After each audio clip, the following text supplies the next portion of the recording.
పరిశుద్ధ నామములో మిక్కిలి వినయంతో అడిగి వేడుకొంచున్నాము పరమ తండ్రి, ఆమేన్.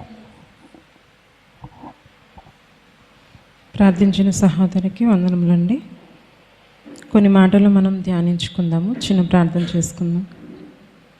మహాగరుడ, అతి మిక్కిలిగా మమ్మల్ని ప్రేమించిన మా ప్రియ పరలోకపు తండ్రి, నీ ఘనమైన శ్రేష్టమైన నామమునకు వందనములు కృతజ్ఞతలు తెలియజేసుకుంటున్నాం నాయన. ఈ ఆరాధన నిమిత్తము నా తండ్రి మీరు ఒక్కరిని దీవించమని అడుగుచున్నాం నాయన. వాక్యం చెప్పబోతున్న నాకు మీ పరిశుద్ధాత్మ శక్తిని తోడుగా ఉంచి ఏ మాటలైతే నేను వినిపించాలో, ఏ మాటలైతే మేమందరం కూడా నేర్చుకోవాలో వాటన్నిటినీ నా తండ్రి అవగాహన చేసుకుని సత్యవాక్యాన్ని నా తండ్రి పరిశీలించి పరిశోధించి నాయన నేర్చుకుని మేము ఇంకా అనేకమైన ఆత్మను రక్షించేవారిగా మమ్మల్ని అందరినీ కూడా తీర్చిదిద్దమని యేసుక్రీస్తు వారి నామంలో ఈ ప్రార్థన మీకు విన్నవించుకుంటూ సమర్పించుకుంటున్నాను పరమ తండ్రి, ఆమేన్. ప్రియులారా, ఒక చిన్న మాటను మీకు చెప్దామని ఆశపడుతున్నాను. ఏంటంటే మనం నిత్యము మన జీవితంలో దేవునితో ఎక్కువ సహవాసం కలిగి ఉండాలి, దేవునితో అన్యోన్యత కలిగి ఉండాలి. నిజంగా కొన్ని మాటలు వివరించాలనుకుంటున్నాను. దేవునితో అన్యోన్యత అంటే ఎలా ఉంటుంది, దేవునితో అన్యోన్య సహవాసం మనం చేస్తే మన జీవితాలు ఎలా ఉంటాయి ఏంటి అనేది మీకు ఇప్పుడు కొద్ది మాటలు నేను చెప్పాలనుకుంటున్నాను. మనకి దేవునితో అన్యోన్య సహవాసము, ముఖ్యంగా ముందు చెప్పేది ఏంటంటే అన్యోన్యత అంటే మనకి ఏమర్థమవుతుందంటే భార్యాభర్తల సంబంధాన్ని మనం తీసుకుంటే వీరు అన్యోన్య దాంపత్యము అని చెప్తూ ఉంటారు.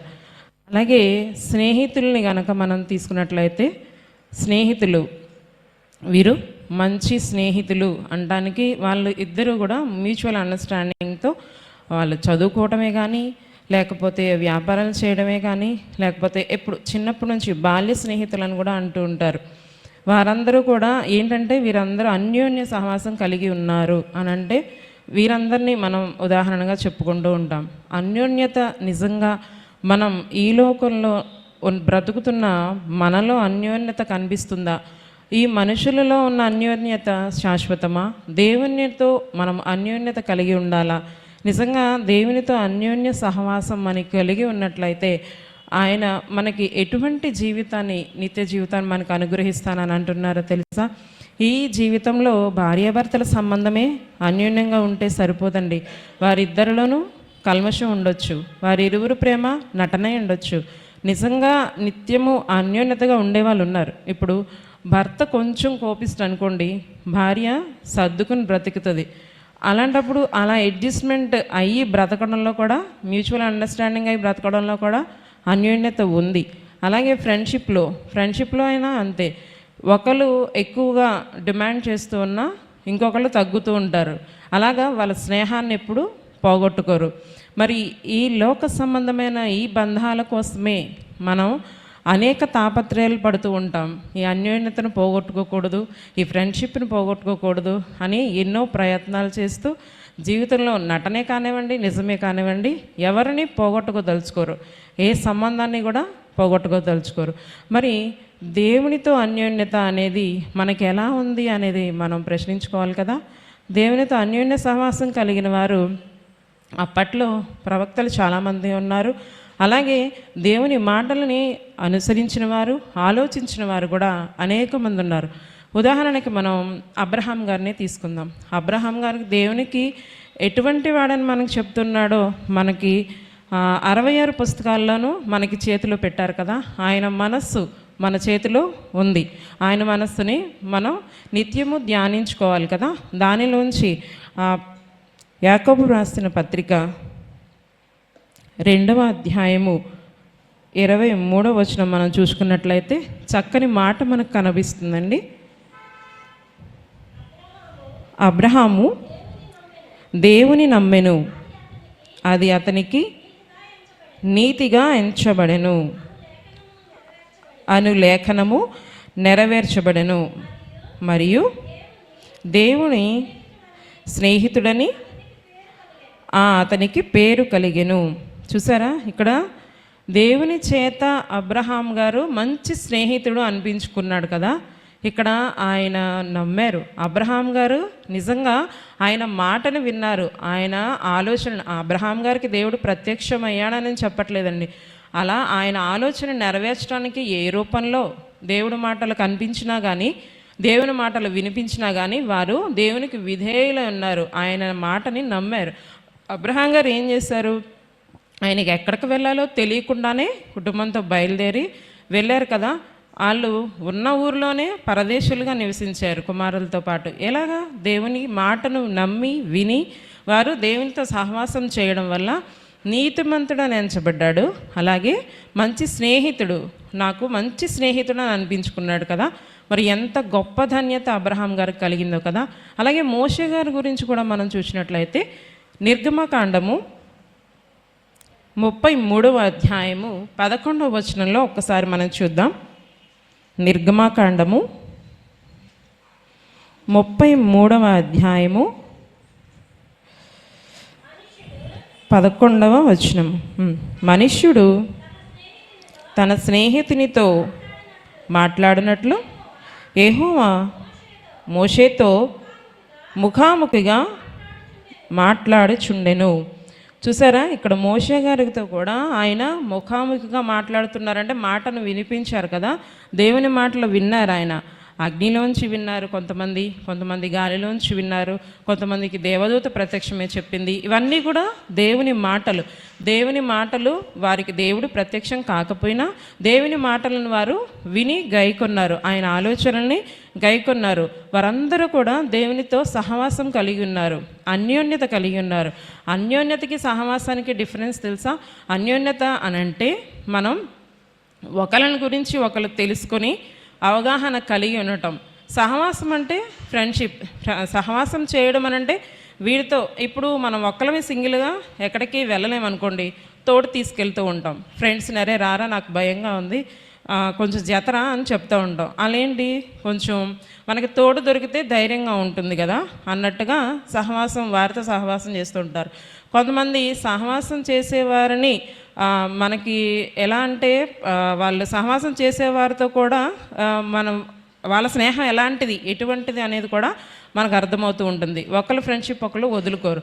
దేవుడు మన కోసం మనల్ని పుట్టించమని మనం అడగలేదు, మనల్ని పెంచమని మనం అడగలేదు, మనకి ఇవన్నీ కావాలి అని మనం అడగలేదు, మనకి దాంపత్యం కావాలని పిల్లలు కావాలని మనం అడగలేదు. తొలి మానవుడైన ఆదాము అడగలేదు, ఆయన సృష్టించాడు. దేవుడే మనకు అన్నీ ఇస్తూ ఇస్తూ ఇస్తూ ఇస్తూ ఉన్నాడు కదా.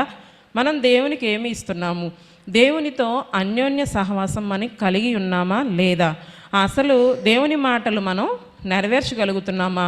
మన ఆయన ఇష్ట ప్రకారంగా మనం నడుచుకోగలుగుతున్నామా?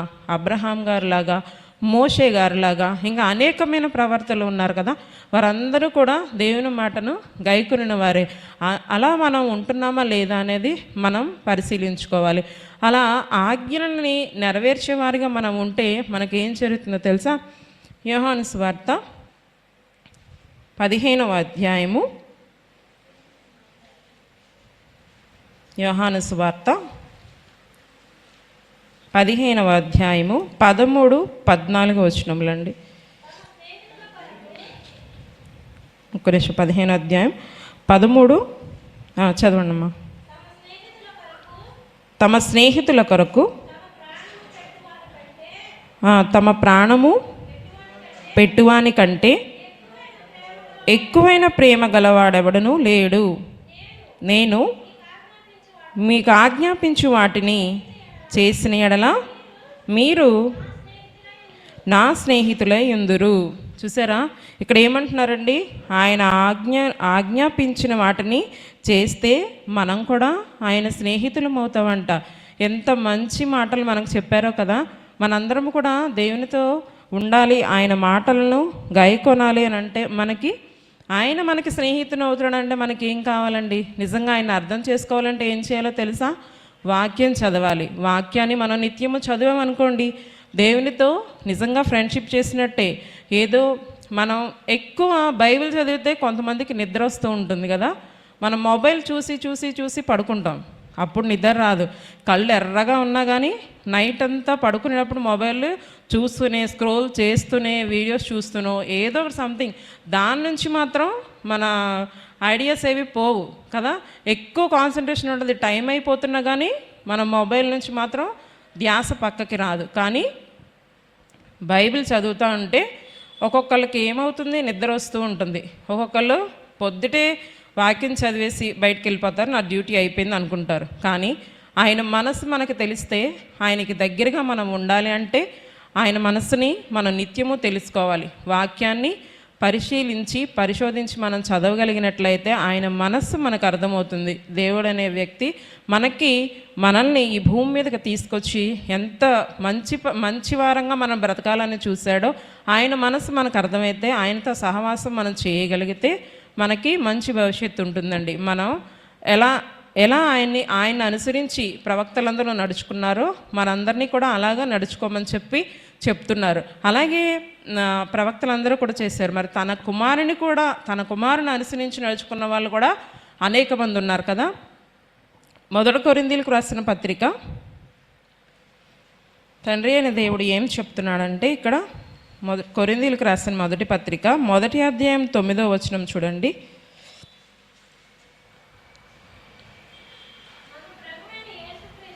మన ప్రభువైన యేసుక్రీస్తు తన కుమారుని సహవాసమునకు మిమ్మును పిలిచిన దేవుడు నమ్మదగినవాడు. ఆయనతో సహవాసము, తన తండ్రి తన కుమారునితో కూడా సహవాసం చేయాలని చెప్తున్నారు కదా. ఆయన కుమారునితో సహవాసం చేయాలని చెప్పిన దేవుడు మనకి నమ్మదగిన దేవుడు. మరి మన అటువంటి దేవుణ్ణి నమ్మి ఆయన కొరకు మనం బ్రతికేలాగా ఉండాలండి. నిజంగా వాక్యం చదువుతూ ఉంటాము, అలాగే ప్రార్థన చేసుకుంటూ ఉండాలి. వాక్యం చదవాలి, ప్రార్థన చేసుకోవాలి. మనం ఏకాంతంగా దేవుని కోరుకోవాలి. ఏమని కోరుకోవాలి? మన సొంత సమస్యల గురించి కాదు.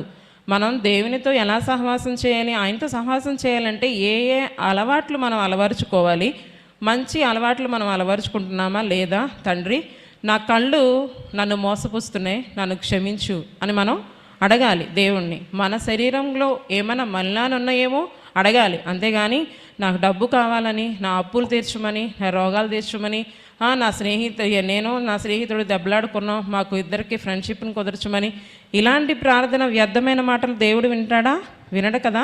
అలాంటి ప్రార్థనలు కాదండి. నన్ను నేను పరిశుద్ధం చేసుకుని నీకు ఇష్టంగా నేను ఎలా బ్రతకాలి, నీతో నేను సహవాసం చేయాలంటే తండ్రి, నేను అర్థం చేసుకోవాలంటే, మీ మాటలు నాకు అర్థం కావాలంటే నాకు మీరు సహాయం చేయండి అని మీరు ప్రార్థించాలి. అప్పుడు దేవునితో సహవాసం చేయగలిగిన వారు అవుతాం మనం. అంతే కదా.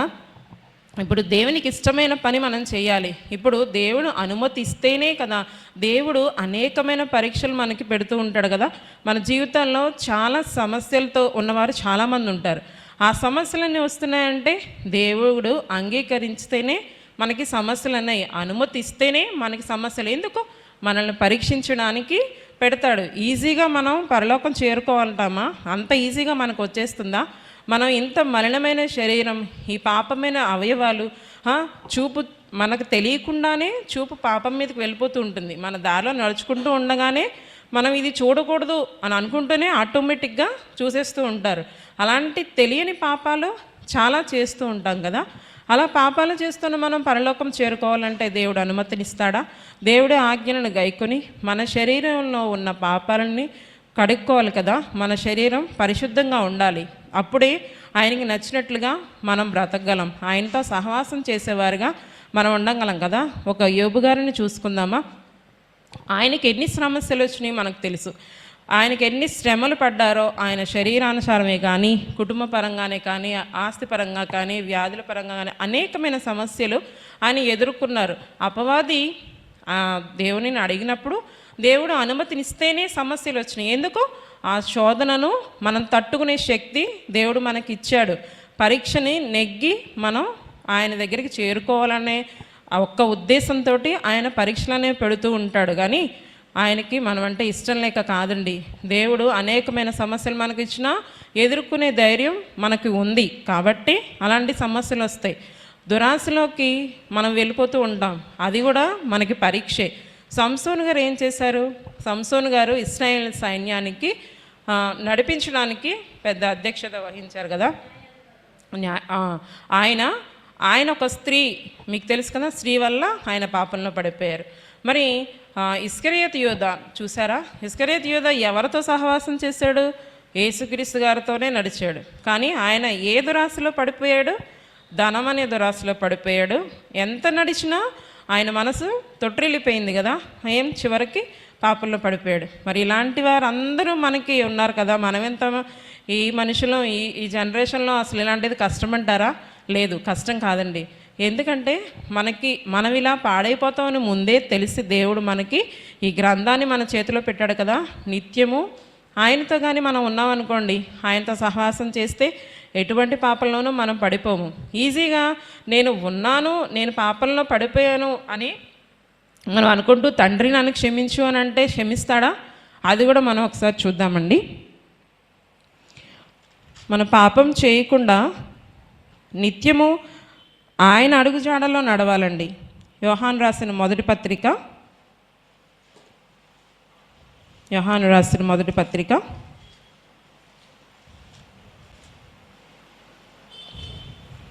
1 అధ్యాయము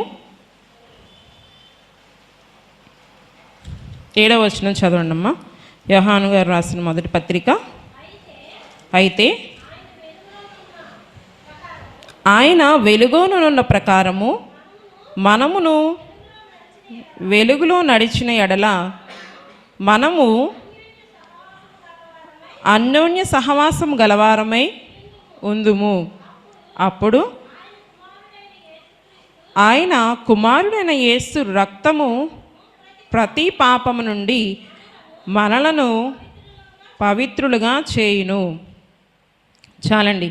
ఇక్కడ ఈ యోహాను మొదటి గ్రంథం ఇదంతా చూసినట్లయితే 1 నుంచి 5వ అధ్యాయం వరకు కూడా మనకి సహోదరుల ఎడల ప్రేమ గురించి మాత్రం ఉంటుంది. మీరు చదివి పరిశీలించండి. సహోదరుల ఎడల ఒకరినొకరు ప్రేమ ఎలా కలిగి ఉండాలి అనే దాని గురించి రాసి ఉంటుందన్నమాట. దీని నిమిత్తము ఆయన ఏమంటున్నారంటే, ఆయనతో కూడా సహవాసము గలవారమని చెప్పుకుని చీకటిలో నడిచిన ఎడల, మనం ఇప్పుడు చూసారా, నేను దేవునితో సహవాసం చేస్తున్నాను అని అనుకుంటున్నావు నువ్వు, కానీ నిజంగా దేవునితో సహవాసం చేస్తున్నావా అనేది మనల్ని మనం పరీక్షించుకోవాలి. ఇప్పుడు ఉదాహరణకి మనం ఉద్యోగం చేస్తూ ఉంటాం కదా, అక్కడ యథార్థంగా ఉండాలి, పర్ఫెక్ట్గా ఉండాలి, ఏ అబద్ధము మనం చెప్పకూడదు అని అనుకుంటాక లేదు. ఉద్యోగపరంగా మనం అబద్ధాలు చెప్తూనే ఉంటాం. అలాగే మనం వ్యాపారంలో కానీ ఎలా అయినా వాళ్ళ బ్రతుకుల నిమిత్తము నిత్యము అబద్ధాలు చెప్పడం కానీ మోసపుచ్చడం కానీ ఇట్లాంటివి జరుగుతూ ఉంటాయి. అవైనా పాపాలే కదా, అవి కూడా పాపాలే. కాబట్టి వాటి నిమిత్తము మనం దూరంగా ఉండాలి అంటే దేవుని ఆజ్ఞలను మనం గైకొనాలి, ఆయన మాటలు మనం వినాలి. అవి నేర్చుకొని ఉంటేనే దేవుడు తండ్రి నేను ఇది తప్పలేదు, నేను ఈ ఉద్యోగంలో ఇలా మాట్లాడాల్సి వచ్చింది అని అంటే ఆయన క్షమిస్తాడండి. క్షమాపణ మనకి దొరుకుతుంది. ఆయన రక్తంతో మనల్ని కడుగుకున్నాడు కదా. చూసారా, కింద వచనం చూసినట్లయితే వెలుగులో అన్న ప్రకారము మనము వెలుగులో నడిచిన ఎడల మనము అన్యోన్య సహవాసము గలవారమై ఉందుము. అప్పుడు ఆయన కుమారుడైన యేసు రక్తము మన ప్రతి పాపం నుండి మనలను పవిత్రులుగా చేయును. మనము పాపము లేని వారమని చెప్పుకుని ఎడల మనలను మనమే మోసపోచుకుందుము, మరియు మనలో సత్యముండదు. మన పాపమును మనము ఒప్పుకొని ఎడల ఆయన నమ్మదగిన వాడును నీతిమంతుడును గనుక ఆయన తన మన పాపములను క్షమించి సమస్త దుర్నీతి నుండి మనలను పవిత్రులుగా చేయును. ఎంత మంచి వచనాలు రాసించారు కదా. చూసారా, పాపం నుంచి మనల్ని విముక్తులుగా చేస్తానన్నారు. మనం దేవుని అడుగుజాడల్లో నడవాలి, ఆయనతో సహవాసం చేయాలి. ఆయనతో సహవాసం చేస్తేనే అన్యోన్య సహవాసము అంటే దేవునికి మనకి మధ్యన మ్యూచువల్ అండర్స్టాండింగ్ ఉండాలి అని అంటే ఎంతగా మనం ప్రయత్నించాలి అని అంటే వాక్యం అంత బాగా మనకు అర్థం కావాలి. అర్థమైతేనే దేవుడిని మనం అర్థం చేసుకున్న వారుగా ఉంటాం. అంతేగాని నాకు ఈ సమస్యలు వచ్చినాయి అని తొలగిపోకూడదు, నాకు ఈ ఆలోచన ఉంది అని తొలగిపోకూడదు. మనస్పర్ధలు వచ్చాయని సంఘానికి రావటం దూరం అవ్వకూడదు. మనందరము కూడా దేవుని కార్యక్రమాలు నిత్యం చేస్తూ ఉండాలి. పాపంలో పడిపోయాము, నన్ను క్షమించండి తండ్రి అంటే కాదు, నిత్యము వాక్యంలో మనం కడగబడుతూ ఉండాలి. అప్పుడే మన పాపాలను ఆయన రక్తము ద్వారా కడిగి మనల్ని పరిశుద్ధులుగా ఉంచుతారు. మనపూర్వకంగా హృదయపూర్వకంగా మనం ఆయనకి సమర్పించుకోవాలి, మనల్ని అర్పించుకోవాలి. వాక్యము అనేకమైన హృదయంలోకి మూలుగులలో నుంచి చిక్కుకొని లోపలికి వెళ్ళి మరీ పరిశీలిస్తుంది కదా. అలాంటి వాక్యాన్ని మనం చేత పట్టుకొని ఉండాలండి. అప్పుడు ప్రవక్తలు అలా ఉన్నారు కదా, మన మధ్యలో మనం ఎలా ఉన్నాము? ఒకళ్ళని కొత్త నిబంధన కాలంలో చూసినట్లయితే పౌలు గారు కనిపిస్తారండి. దేవునితో సహవాసం చేసిన వారుగా ఆయన మనం ఉదాహరణగా తీసుకోవచ్చు.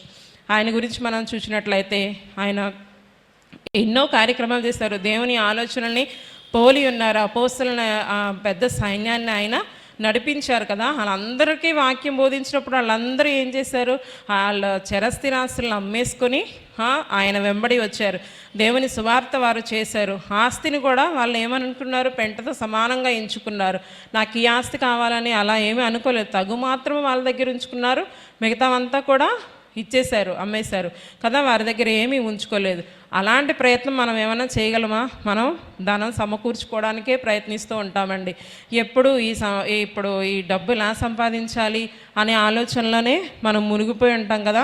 నిజంగా ఇప్పుడున్న జనరేషన్లో వాక్యం తెలిసి వాక్యానుసారంగా బ్రతికేవారు కొద్దిమంది మాత్రమే ఉన్నారండి. అది కూడా వాక్యం తెలియక దేవుడు మనకిచ్చిన జీవితాన్ని ఎంత భయంకరమైన పరిస్థితుల్లో మన కుటుంబాలను, మన ఆత్మలను రక్షించుకుంటున్నామా అనేది మనల్ని మనం పరీక్షించుకోవాలండి.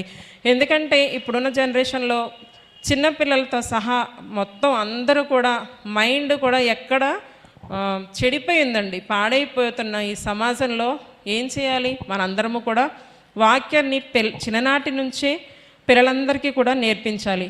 దేవునితో సహవాసం ఎలా ఉండాలి అనేది మన గర్భం నుంచే నేర్పించాలని చెప్తున్నారు కదా. గర్భంలో ఉండగానే వింటారు పిల్లలు, కాబట్టి గర్భంలో ఉండగానే దేవుని మాటలు మనం నేర్పించాలి. ప్రతి ఒక్కరూ కూడా నేర్చుకునేలాగా ఉండాలి. ఎందుకు ఈ మాటలు మీకు చెప్పాలనిపించిందంటే, ఇప్పుడున్న సమాజం నిజంగా చాలా నేను నిత్యం చూస్తున్న ఈ ప్రపంచంలో అనేక మంది నేను జాబ్స్లో ఉంటూ ఉంటాం, మన పక్కన ఉండే వాళ్ళు ఉంటారు. వాళ్ళని చూసి ఏం ఆలోచించాలో తెలియదు. నిజంగా వాక్యం తెలియక, వాక్యం తెలుసు ప్రార్థన చేస్తున్నాము అనుకునే వాళ్ళు కూడా చాలామంది ఉంటారు. కానీ అది అంత కరెక్ట్ అయిన పద్ధతిలో ఎవ్వరూ లేరు, పాపం చేస్తూనే ఉన్నారు. క్రిస్మస్ అన్నారు, మొన్నటి వరకు క్రిస్మస్ చేశారు. ఎలా చేశారంటే గేమ్స్ అసలు పెట్టని ఆటపాటలు లేవు. ఆ క్రిస్మస్ పేరు చెప్పి వ్యర్థంగా బ్రతికేశారు. అదంతా దేవునికి అవమానకరంగా చేసేస్తున్నారు కదా. న్యూ ఇయర్ ఫెస్టివల్స్ అని రకరకాల ఫెస్టివల్స్ అని చేస్తూనే ఉంటున్నారు. ఎందుకు? ఇలాంటి వ్యర్థమైన బ్రతుకు దేవుడు బ్రతకమని చెప్పలేదు కదా. దేవుని మనస్సును తెలుసుకోమన్నాడు దేవుడు. అనేక మందికి వాక్యాన్ని ప్రకటించమన్నాడు దేవుడు. ఆయన ఆత్మానుసారంగా మనం కూడా ఆయన పోలి నడుచుకోవాలి. మన ఆత్మలను మనం పరీక్షించుకోవాలి. ఎందుకంటే చాలామంది ఇలా వాక్యం తెలికే ఉంటున్నారు. కాబట్టి మనందరము కూడా వాక్యం తెలిసిన వారుగా అందరికీ చెప్పాలి. ఇప్పుడు మోదవలసలో సభలు జరుగుతున్నాయి, ఇప్పుడు స్టార్ట్ అవుతాయి కదా. ఎంతో జ్ఞానమైన వాక్యాలు, జ్ఞానవంతమైన అర్థమంత సత్యవాక్యాన్ని నేర్చుకుంటారు. అక్కడ చాలా సంబరంగా ఉంటుంది. అలాంటి వాక్యం కొరకు ఎవరైనా వస్తారా? ఈ పండగలు జరుగుతూ ఉంటాయి, ఇప్పుడు అనేకమైన పండగలు జరుగుతున్నాయి, క్రిస్మస్ పండగలు అవి ఇవి అని. అక్కడ ఆర్భాటాల కోసమే చూస్తున్నారే తప్ప నేనేం నేర్చుకున్నాను? వాళ్ళు వెళ్తారు, చెప్తారు. ఈరోజు వాక్యం ఏం చెప్పారు అని అంటే వాళ్ళకి గుర్తుండదండి. వాక్యం మనసులో నాటుకోరు కదా. వాళ్ళు వచ్చి వెళ్ళిపోవడం మాత్రమే చూసుకుంటారు. మరి వాక్యం అనేది ఎక్కడుంది? దేవుడు అనేది వాళ్ళ మనసుల్లో కానీ, మనుషుల్లో కానీ, వాళ్ళ కుటుంబాల్లో కానీ లేడు కదా. మరి వాక్యం నేర్చుకుని మనందరము కూడా మన కుటుంబాలని కట్టుకోవాలి. ఎందుకంటే ఆత్మలు అనేవి దేవుడిచ్చిన ఆత్మలు, అవి మన ఇష్టానుసారంగా బ్రతకడానికి, మన శరీరం పాడు చేసుకుని మన సుఖాల కోసం మనం బ్రతకడానికి కాదు, పాపాత్ములుగా మనం బ్రతకడానికైతే దేవుడు మనల్ని చేయలేదు. ఆయన కోసం మన పునరుద్ధానములను మనం ప్రకటించాలి. ఆయన మరణాన్ని మనం ప్రకటించేవారిగా మనం ఉండాలి. దేవునితో సహవాసం ఈ విధంగా మనం చేసినట్లయితే, దేవునితో సహవాసం చేయాలి అని అంటే, అన్యోన్య సహవాసం మనం చేయాలంటే వాక్యం ప్రతిదినము చదవాలి. వాక్యం మనకెందుకు వ్రాయబడింది, అసలు మనకి దేవుడు ఎందుకు ఇచ్చాడో మనం నేర్చుకోవాలి. నిత్యము ఆయనకి ప్రార్థన చేస్తూ ఉండాలి. సంఘముగా మనం కూడుకుంటూ ఉండాలి. ఆయన పనులు మనం అనేకమైనవి చేస్తూ ఉంటేనే మనము ఆయన సహవాసం కలిగిన వారమై ఉంటాం. దేవునికి ఇష్టమైన వారుగా కలిగి ఉండటం మనకి మంచిదా, లేకపోతే ఈలోక సహవాసాలు, ఈలోక బాంధవ్యాలు ఉంటాయండి. భార్యాభర్తల బంధం ఉంటుంది. ఇంట్లో వాళ్ళు బాగానే ఉంటారు, బయట చాలామంది చూస్తున్నాం ఒకరినొకరు మోసపుచ్చుకుంటూ ఉంటున్నారు, చాలా అసభ్యకరంగా ప్రవర్తిస్తూ ఉంటున్నారు. ఎందుకంటే వాళ్ళ రిలేషన్ వాళ్ళే మోసపుచ్చుకుంటున్నారు. ఫ్రెండ్షిప్ అయినా అంతే, కో ఎంప్లాయీస్ అయినా అంతే, ఎవరైనా అంతే. ఎవరి స్వార్థం కోసం వాళ్ళు బతుకుతున్నారు. ఇప్పుడున్న బంధాల్లో ప్రతిదీ స్వార్థం స్వార్థం స్వార్థం. స్వార్థం లేని బంధం ఏదంటే మన కన్న తండ్రి అయినా దేవునిది మాత్రమే. ఆయనతో మాత్రమే మనం అన్యోన్య సహవాసం కలిగి ఉండాలి. ఈ అన్యోన్యతకి అర్థం, సహవాసానికి అర్థం దేవుడు మనకి చాలా మంచి మాటల్లో చూపించాడు కదా. అలాగే మన అందరము కూడా మన బ్రతుకుల్ని మార్చుకొని మన జీవితాలను ఆయనకి అంకితం చేయాలని నేను ఈ మాటలు మీకు ముగిస్తున్నానండి. చిన్న ప్రార్థన చేసుకుందాం. మహోన్నతుడా, ప్రేమ కలిగిన మా ప్రియ పరలోకపు తండ్రి, మీ ఘనమైన శ్రేష్టమైన నామమునకు వందనములు, కృతజ్ఞతలు తెలియచేసుకుంటున్నాం. తండ్రి గారు, విచ్చేసిన ప్రతి ఒక్కరిని మీరు కూడా దీవించండి. నా చేత పలికించిన ఈ కొద్ది మాటలను నాయన వీరందరూ వినిన వారందరూ కూడా మనసున పెట్టుకొని ఏ విధంగా మా బ్రతుకులు మీకు దగ్గరగా చేసుకోవాలో, మీతో సహవాసం, అన్యోన్య సహవాసం కలిగి మేమందరము కూడా ఎలా అయితే జీవించాలో మాకందరికీ కూడా ఈ కొద్ది మాటలు నాయన నేర్పించినందుకు, పలికించినందుకు, విన్న వీరందరి తరపున నాయన, చెప్పిన నా తరపున నాయన మీకు కృతజ్ఞతలు, ధన్యవాదాలు తెలియచేసుకుంటున్నాను నాయన. అలాగే నాయన, ఈ ఆరాధన నా తండ్రి జరిగించుటకు మీరు ఇచ్చిన అవకాశాన్ని బట్టి మీకు వందనములు, కృతజ్ఞతలు తండ్రి. నాయన, ఆరాధన ముగించుకొని నాయన వెలుచు ఉండగా మీరే మాకందరికీ తోడుగా ఉండి మా మార్గాల్లో తోడుగా ఉండమని అడుగుచున్నాం. మోదవలసలో నాయన సభ జరుగుతూ ఉన్నాయి. ప్రయాణాల నిమిత్తము అనేక మంది అనేక చోట్ల నుంచి నాయన బయలుదేరుతారు నా తండ్రి. వారందరికీ మీరు తోడుగా ఉండండి. అక్కడ జరుగుతున్న సభల్లో మీరు తోడుగా ఉండండి నాయన. సెమినార్ అంతటిలో కూడా మంచి మంచి వాక్యాలు నేర్చుకుని, సత్యవాక్యాన్ని అందరూ కూడా నేర్చుకుని నాయన అనేకమైన ఆత్మలను రక్షించే వారిగా అందరూ కూడా నా తండ్రి అందరినీ కూడా తీర్చిదిద్దుకునే అవకాశం అందరికీ దయచేసి దీవించి ఆశీర్వదించమని ఈ నా ప్రార్థన యేసుక్రీస్తు వారి నామమున మీకు విన్నవించుకుంటూ సమర్పించుకుంటున్నాను పరమ తండ్రి. ఆమేన్.